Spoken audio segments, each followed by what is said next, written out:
everyone. I'm Suzy Q and welcome back to Mystage, Your Platform.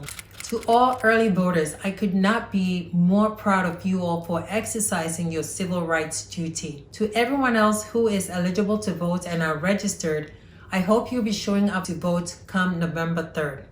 So, today, I will talk a bit about what systemic racism, structural racism, and institutional racism mean, and how we experience racism in this country. These types of racism have been mentioned a few times in the presidential debate and have been repeatedly disregarded by the current administration. So, let's get into it, shall we? Systemic racism, structural racism, and institutional racism are essentially forms of discrimination based on race and ethnicity.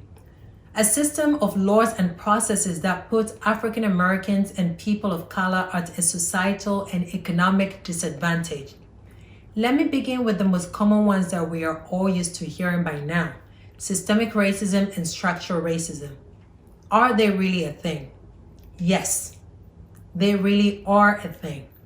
Wikipedia defines systemic racism and structural racism as the formalization of institutional, historical, cultural, and interpersonal practices within a society that more often than not puts one social or ethnic group in a better position to succeed and at the same time disadvantages other groups in a consistent and constant manner that disparities develop between the groups over a period of time. It is believed that these racist practices were born during the days of slavery and segregation and have been a huge factor in promoting inequality among African Americans and people of color in regards to employment, education, housing, and leadership opportunities. Take housing, for example.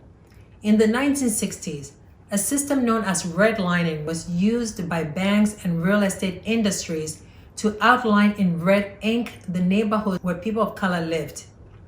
If you happen to live within the red lines, you are not likely to be granted a loan by banks who labeled redlined neighborhood as a risky investment. That system has been banned since 1968 but has had a residual impact on African American lives and has prevented African American families from generating wealth at the same rate as the white neighborhoods on the other side of the red line.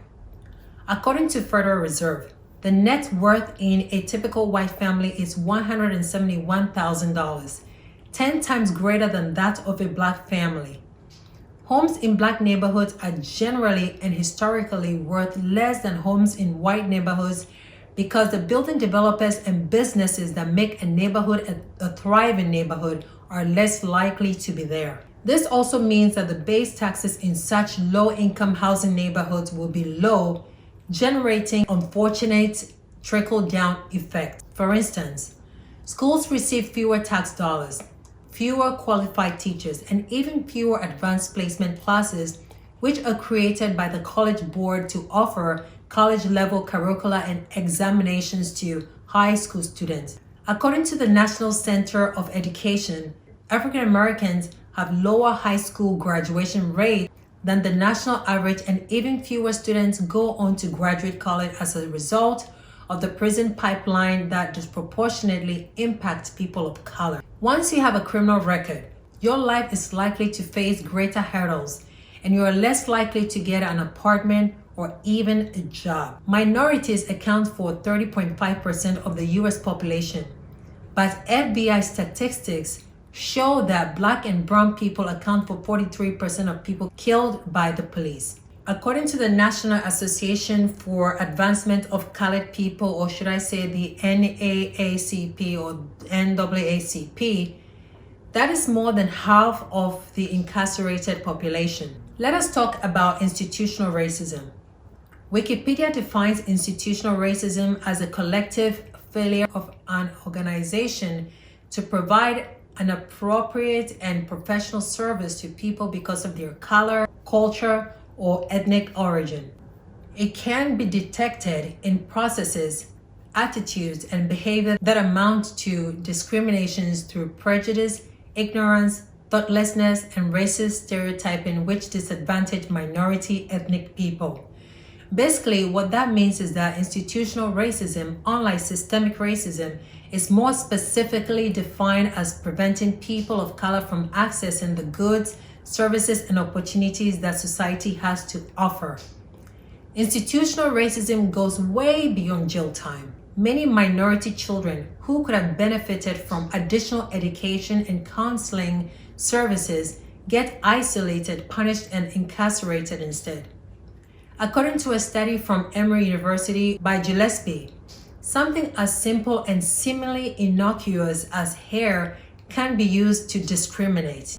For example, rules at schools and workplaces that don't allow for dreadlocks, cornrows, and braids are discriminatory and single out people based on their physical traits. In essence, creating rules where rules aren't needed is a means to control people of color. How did these rules come about? They are a living testament of the days of American colonization and slavery. White people made the rules back then on slavery, Jim Crow laws, and segregation, even imposing limits on who could migrate into America. According to the author of White Privilege, Male Privilege, Peggy McIntosh, this power is called white privilege.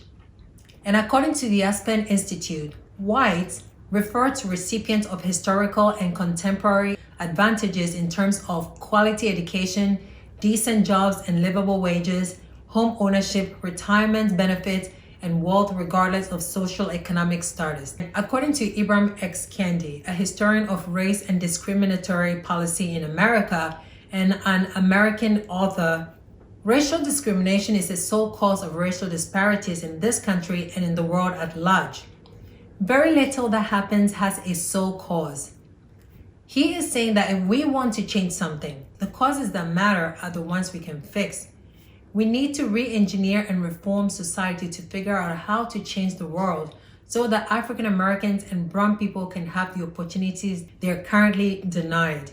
He went on to say that societal racism is only one among many relevant factors. For example, in the same way that when a doctor treats a cancer patient, she doesn't blame everything on the patient's genetics, which might be a crucial part of the explanation, but which cannot be changed. Perhaps an open dialogue amongst our leaders who can and will publicly admit that systemic racism, institutional racism, and structural racism are a huge problem in this country might be a good way and a good place to start.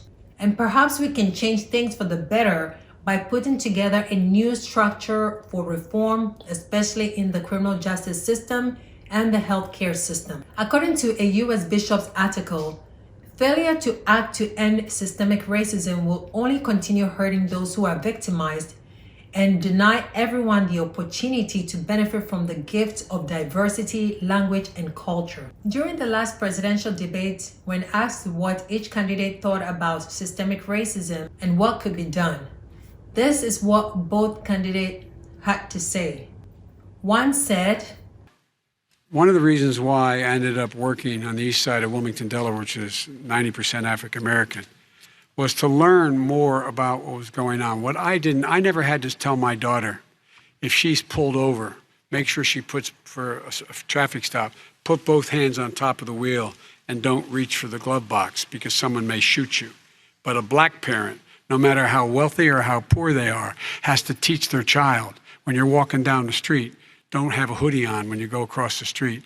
Making sure that you, in fact, if you get pulled over, just yes, sir, no, sir, hands on top of the wheel, because you are, in fact, the victim, whether you're a person making child of a $300,000 a year person or someone who's on food stamps. The fact of the matter is, there is institutional racism in America. And we have always said, we've never lived up to it, that we hold these truths to be self-evident. All men and women are created equal. But guess what? We have never, ever lived up to it, but we've always constantly been moving the needle further and further to inclusion, not exclusion. And the other said, nobody has done more for the black community than Donald Trump. And if you look, with the exception of Abraham Lincoln, possible exception, but the exception of Abraham Lincoln, nobody has done what I've done. Criminal justice reform, Obama and Joe didn't do it. I don't even think they tried because they had no chance at doing it. They might have wanted to do it, but if you had to see the arms I had to twist to get that done, it was not a pretty picture, and everybody knows it, including some very liberal people that cried in my office. They cried in the Oval Office. 2 weeks later, they're out saying, gee, we have to defeat him. Criminal justice reform, prison reform, opportunity zones with Tim Scott, a great senator from South Carolina. He came in with this incredible idea for opportunity zones. It's one of the most successful programs. People don't talk about it. Tremendous investment is being made. Biggest beneficiary, the Black and Hispanic communities, and then historically Black colleges and universities. After 3 years of coming to the office, I love some of those guys. They were great. They came into the office and they said, I said, what are you doing? After 3 years, I said, why do you keep coming back? Because we have no funding. I said, you don't have to come back every year. We have to come back because President Obama would never give them long-term funding, and I did. 10-year long-term funding, and I gave them more money than they asked for because they said, I think you need more. And I said, the only bad part about this is I may never see you again because I got very friendly with them, and they like me and I like them. But I saved historically Black colleges and universities. Okay. Abraham Lincoln here is one of the most racist presidents we've had in modern history. He pours fuel on every single racist fire, every single one. He started off his campaign coming down the escalator saying he's going to get rid of those Mexican rapists. He's banned Muslims because they're Muslims. He has moved around and made everything worse across the board. He says about the poor boys, last time we were on stage here, he said, I told them to stand down and stand ready. Come on. This guy is a dog whistle about as big as a foghorn. Mr. President, you've described the Black Lives Matter movement as a symbol of hate. You've shared a video of a man chanting white power to millions of your supporters. You've said that Black professional athletes exercising their First Amendment rights should be fired. What do you say to Americans who say that kind of language from a president is contributing to a climate of hate and racial strife? As far as my relationships with all people, I think I have great relationships with all people. I am the least racist person in this room. Well, what do you say to Americans who are concerned by that rhetoric? I don't know. I don't know what to say. I got criminal justice reform done and prison reform and opportunity zones. I took care of Black colleges and universities. I don't know what to say. They can say anything. They can say anything. It makes me sad because I am the least racist person. I can't even see the audience because it's so dark, but I don't care who's in the audience. I'm the least racist person in this room. Watch closely. Who do you trust to understand systemic racism and acknowledge the fact that it exists in this country and that indeed it is a huge problem? The question wasn't, are you a racist? So, President Trump, there was no need to be defensive by saying that you were the least racist person there is. I think it would have been comforting if you had acknowledged the fact that systemic racism was real in this country and told us what you would do to try to end it instead of attacking your opponent, patting your back and blowing your own trumpet about how no one has ever done so much for the Black community since Abraham Lincoln than you have done, and dodging the question altogether. We need leaders who will acknowledge and say this. We have to provide for economic opportunity, better education, better health care, better access to schooling, better access to opportunity to borrow money to start businesses. All the things we can do, and I've laid out a clear plan as to how to do those things, just to give people a shot. It's about accumulating the ability to have wealth as well as it is to be free from violence. And not this. Children are brought here by coyotes and lots of bad people, cartels, and they're brought here and they used to use them to get into our country. We need leaders who will fight for this. These 500 plus kids came with parents. They separated them at the border to make it a disincentive to come to begin with. Real tough, we're really strong. And guess what? They cannot, it's not coyotes didn't bring them over, their parents were with them. They got separated from their parents. And it makes us a laughing stock and violates every notion of who we are as a nation. 500 sets of those parents, and those kids are alone. Nowhere to go. Nowhere to go. It's criminal. It's criminal. I can imagine you're 5 years old, your parents are taking you across the Rio Grande River, and it's illegal. And you say, oh no, Mom, leave me here. I'm not going to go with you. They've been here. Many of them are model citizens. Over 20,000 of them are first responders out there taking care of people during this crisis. We owe them. We owe them. Not this.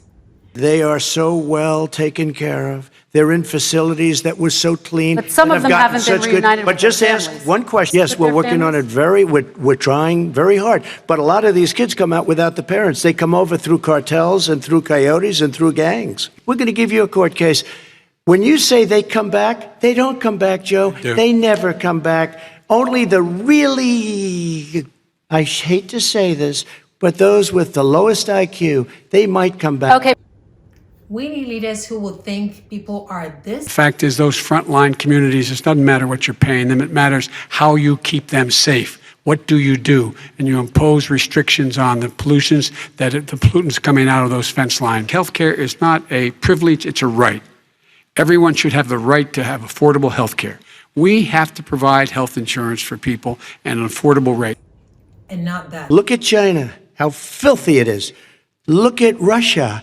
Look at India. It's filthy. The air is filthy. I know more about wind than you do. It's extremely expensive, kills all the birds. It's very intermittent. It's got a lot of problems, and they happen to make the windmills in both Germany and China. And the fumes coming up, if you're a believer in carbon emission, the fumes coming up to make these massive windmills is more than anything that we're talking about with natural gas, which is very clean. One other thing. Find me a scientist that said that. I love solar, but solar doesn't quite have it yet. It's not powerful yet to really run our big, beautiful factories that we need to compete with the world. So false. It's all a pipe dream. And above all, we need leaders who are. I'm an American president. I represent all of you, whether you voted for me or against me. And I'm going to make sure that you're represented. I'm going to give you hope. We're going to move. We're going to choose science over fiction. We're going to choose hope over fear. We're going to choose to move forward because we have enormous opportunities to make things better. We can grow this economy. We can deal with the systemic racism. And at the same time, we can make sure that our economy is being run and moved and motivated by clean energy, creating millions of new jobs. And that's the fact. That's what we're going to do. And I'm going to say, as I said at the beginning, what is on the ballot here is the character of this country. Decency, honor, respect, treating people with dignity, making sure that everyone has an even chance. And I'm going to make sure you get that. You haven't been getting it the last 4 years. And not. Before the plague came in, just before, I was getting calls from people that were not normally people that would call me. They wanted to get together. We had the best black unemployment numbers in the history of our country. Hispanic, women, Asian, people with diplomas, with no diplomas, MIT graduates, #1 in the class. Everybody had the best numbers. And you know what? The other side wanted to get together. They wanted to unify. Success is going to bring us together. We are on the road to success. But I'm cutting taxes, and he wants to raise everybody's taxes, and he wants to put new regulations on everything. He will kill it. If he gets in, you will have a depression, the likes of which you've never seen. Your 401ks will go to hell, and it'll be a very, very sad day for this country. Yes, we know. Nobody does anything better than you do. We know. Listen, we are all born in the image of God. Therefore, we are all God's children. If you claim to be a Christian, you must know that God is colorblind. So if you are walking in his image and fulfilling his words, shouldn't you become your brother's keepers and do unto them as you want them to do unto you? Isn't that what it says in the Bible? God isn't a racist, so how can you be a racist and watch your fellow human beings suffer? How boring would the world look if we all looked the same? Diversity can only strengthen a community and break down the racial divisions, discrimination, and intolerance that currently separates us. So, I think I've said enough. I care about this country. I care about all citizens. I care about the rights, unity, and freedom for all humanity, and that's where my passion for history comes from. Like I say every week, let us do the right thing. Read, be curious about the history of this country and the world at large. There is so much beauty in this world, so let us fill our brains with knowledge and be well informed. Ignorance can create divisions. So, let the truth and fact derived from our knowledge channel and challenge us to knowing better. By knowing better, we will do better. And by doing better, we will be doing the right things and doing right by people with enormous kindness and compassion inside our hearts. It is there. We all have it. The word empathy. The key word being compassion and fairness for all humanity. That is my thoughts, or should I say my diatribe for today. And I thank you all for listening in. Please do not forget to subscribe if you're new. I promise to include a lot of fun topics in the mix once this election is over. But for now, we must all do what we can with the voices that we have to make sure that no one remains complacent and that everyone is on board and ready to vote on November 3rd. If you enjoyed today's topic, please don't forget to give it a thumbs up. If you have any questions or suggestions, please leave a comment below or shoot me an email at suzyqnadia@gmail.com and I will get back to you. Click on the social media icons on my page or in the comment section and let's get to know each other. And lastly, to all my subscribers, I thank you so much for your support. Spread the message. Encourage everyone you know to march to the polls and vote. We have exactly 2 days to bring back some hope and joy, which we desperately seek amidst all this chaos, confusion, sicknesses, pandemic deaths, and division. Remember, we are the voices of reason, or we are the voice of reason for hope, love, unity, change, and faith for a healthy democracy. I am grateful to all Republicans who have stepped up and have begun to use their voices and their positions to speak up and say enough is enough. You're a good people and we need more people in that party like you. The party that was once the party of Abraham Lincoln and the party that was truly for the people. Till next time, be safe and smart and always have your face mask on. What do I always say each week? Protect others by protecting yourselves first, all right? Coronavirus is still a deadly threat to us all, so take great care of yourselves and talk to you all soon, all right? Till next time, please cheers, cheers, cheers, cheers. 2 days to voting day, 2 days. Vote.